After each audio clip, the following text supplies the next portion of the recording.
15/2/26 பிற்பகல் 2:17 மணி முதல் 3:10 மணி வரை எடுக்கப்பட்ட இக்காணொளியில் நாம் காண்பது, குரோம்பேட்டை பகுதியில் தேசிய நெடுஞ்சாலையில் உணவகங்கள் மற்றும் வணிக நிறுவனங்களுக்கு முன்பாக தாம்பரம் போக்குவரத்து காவல்துறையின் கீழ் இயங்கும் குரோம்பேட்டை போக்குவரத்து காவல்துறையின் மறைமுக ஆதரவுடன் நீதிமன்ற உத்தரவை மீறும் வகையில் போக்குவரத்துக்கு இடையூறாக நிறுத்தப்பட்டுள்ள வாகனங்களை நாம் காண்கிறோம். இது குறித்து குரோம்பேட்டை போக்குவரத்து காவல்துறையினரை தொடர்பு கொண்டு தெரிவித்தால் உணவகங்களுக்கு முன்பாக நிறுத்தப்படும் வாகனங்களுக்கு அபராதம் விதிக்கிறோம், அபராத தொகையை உணவகத்தினரே செலுத்திவிடுகின்றனர் என்ற வேடிக்கையான பதில் சொல்லப்படுகின்றது. மேலும் விதிமீறல் கட்டிடங்களால் வாகனங்கள் சாலைகளில் நிறுத்தப்படுகின்றன.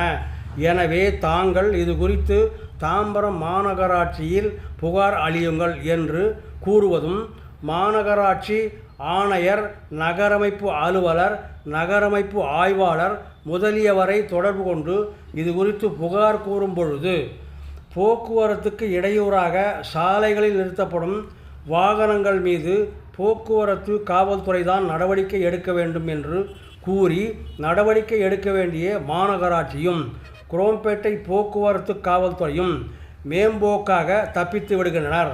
காரணம், போக்குவரத்து காவல்துறைக்கு உணவகங்கள், வணிக நிறுவனங்களிடமிருந்து கிடைக்கும் இலவசங்களும் மாதந்தோறும் கிடைக்கும் மாமூல் தொகையும் தான் காரணம் என்று பொதுமக்களிடையே பேசப்படுவது நம்பக்கூடிய வகையில் அமைந்துள்ளது.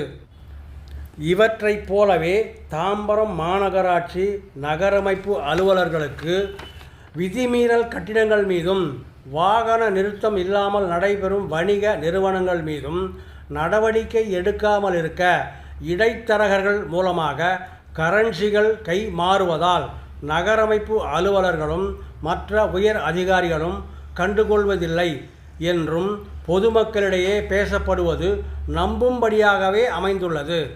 தாம்பரம் மாநகராட்சி மற்றும் தாம்பரம் காவல் ஆணையரின் கீழ் இயங்கும் குரோம்பேட்டை போக்குவரத்து காவல்துறை கண்டுகொள்ளாத காரணத்தால் வாகனங்கள் சாலைகளில் நிறுத்தப்பட்டு பொது போக்குவரத்து தடைபடுகின்றது. இவற்றின் மீது தாம்பரம் காவல் ஆணையரும் தாம்பரம் மாநகராட்சி ஆணையரும் நடவடிக்கை எடுப்பார்களா? இவன் மூத்த சமூக ஆர்வலர் ஜி. பக்தவத்சலம், குரோம்பேட்டை.